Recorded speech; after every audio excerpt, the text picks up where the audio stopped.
J'ai des souvenirs cuisants de remises de copies de littérature ou de culture générale où le professeur m'assénait « Mademoiselle, tout cela est bel et beau, mais vous n'avez pas de problématique ». Et quand je demandais ce qu'était la problématique et que je demandais qu'on me l'explique, je comprenais que souvent, le dit professeur était bien en peine de me l'expliquer. J'ai finalement compris ce qu'était une problématique en pratiquant la philosophie, mais surtout la production de recherche.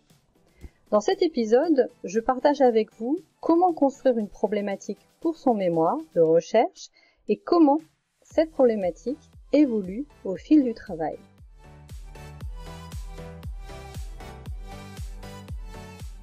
Bonjour et bienvenue dans MDR, Mémoire de recherche, le podcast qui vous accompagne dans votre projet d'écriture d'un mémoire de recherche. Je suis Aurélie Dudésert, professeure des universités et directrice de recherche en management, et je partage ici mon expérience d'encadrante et de correctrice de mémoire pour vous soutenir et vous motiver dans ce travail.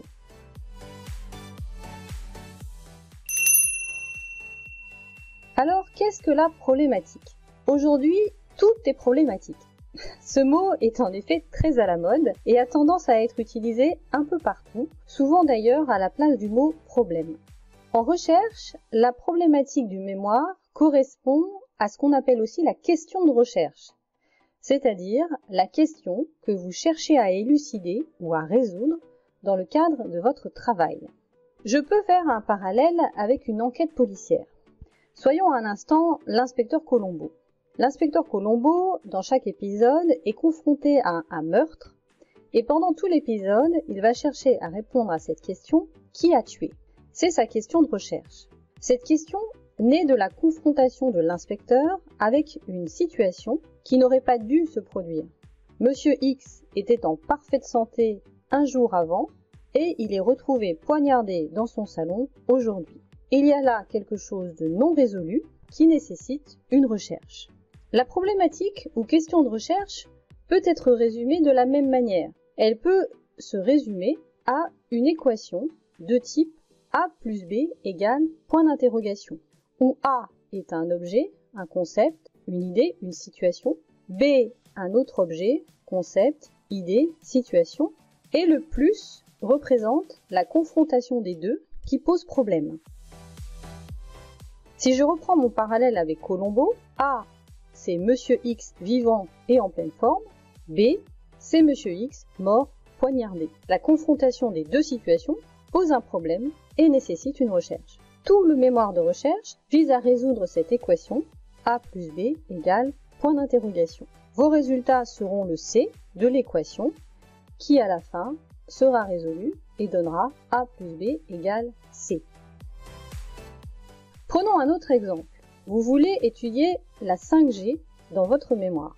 La 5G n'est pas un problème en soi. Il faut que vous arriviez à formuler ce qui vous paraît poser problème avec cette technologie. Vous avez lu des articles dans la presse et vous comprenez que l'acceptation de la 5G suscite des débats. Vous choisissez alors de faire un mémoire sur l'acceptation de la 5G. Donc vous aurez en objet A l'acceptation d'une technologie et en objet B la 5G. Mais il va vous falloir encore préciser, parce que votre tuteur, vous le connaissez maintenant, va vous demander qu'est-ce que l'acceptation d'une technologie et de quoi parles-tu quand tu évoques la 5G. Effectivement, l'acceptation d'une technologie peut être vue sous des angles très variés. Est-ce que c'est l'acceptation de la 5G par les clients, par les industriels, par les États ? Et puis finalement, est-ce que c'est l'acceptation de la diffusion de la 5G, de l'installation du réseau ? Est-ce que c'est l'acceptation de l'usage de la 5G ? Et sur la 5G elle-même, est-ce que cela va porter sur les aspects technologiques, l'aspect technique du réseau ? Est-ce que l'acceptation va porter sur l'usage ou sur l'aspect coût ? Avec cet exemple, on voit bien que chaque objet, A et B, doit être clarifié pour arriver à une question de recherche suffisamment précise pour pouvoir mener l'enquête ou la recherche. Comme Colombo, vous allez progressivement resserrer votre périmètre d'enquête pour mieux formuler le problème.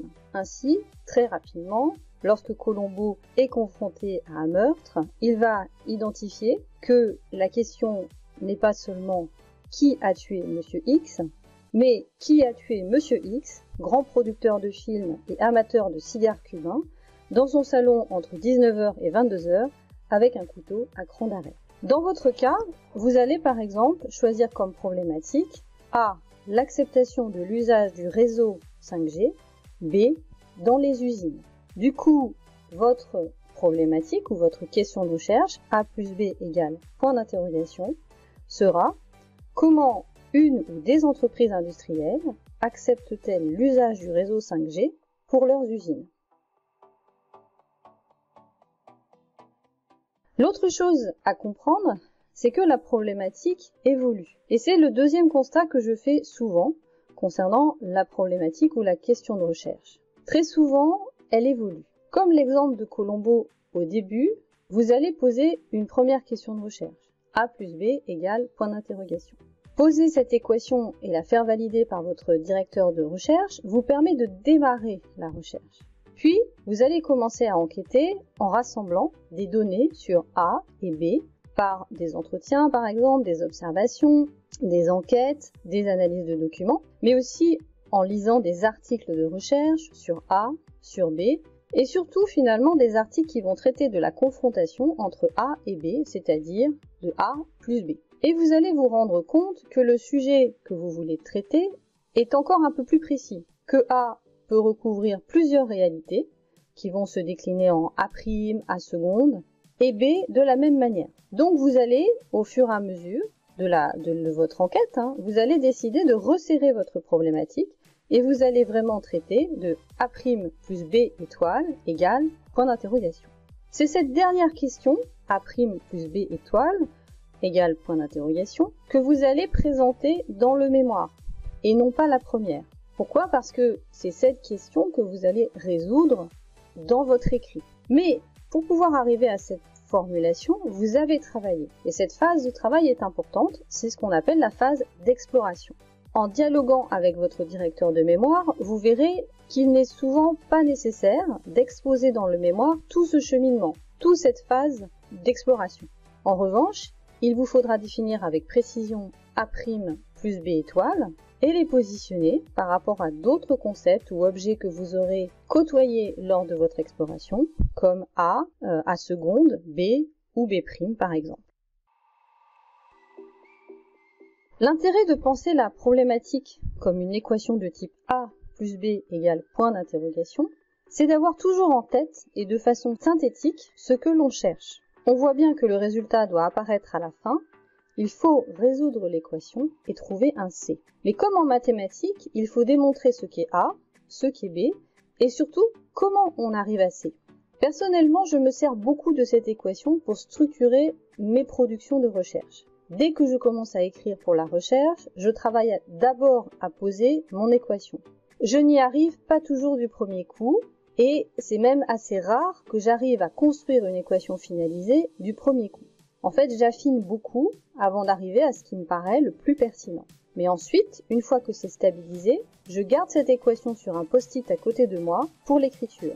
De cette manière, je ne perds pas le fil, je sais que je dois résoudre cette équation et que le but de mon écrit, c'est justement de résoudre cette équation et de démontrer comment j'y arrive, tout en prouvant que ma résolution est la bonne.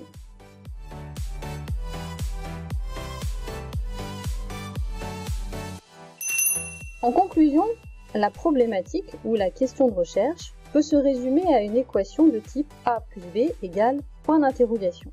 Cette formulation peut évoluer un peu au fil du travail sur le mémoire. L'intérêt de penser son travail de cette manière est de ne pas perdre le fil et de rester concentré sur l'objectif premier de son travail, qui est la résolution de ce problème.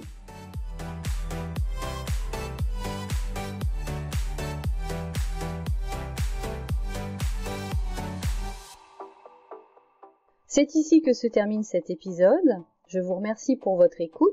Et comme d'habitude, si vous avez des questions ou des thèmes que vous voulez que j'aborde, vous pouvez m'écrire à mémoirerecherchepodcast, tout attaché, en minuscule, @gmail.com. À bientôt!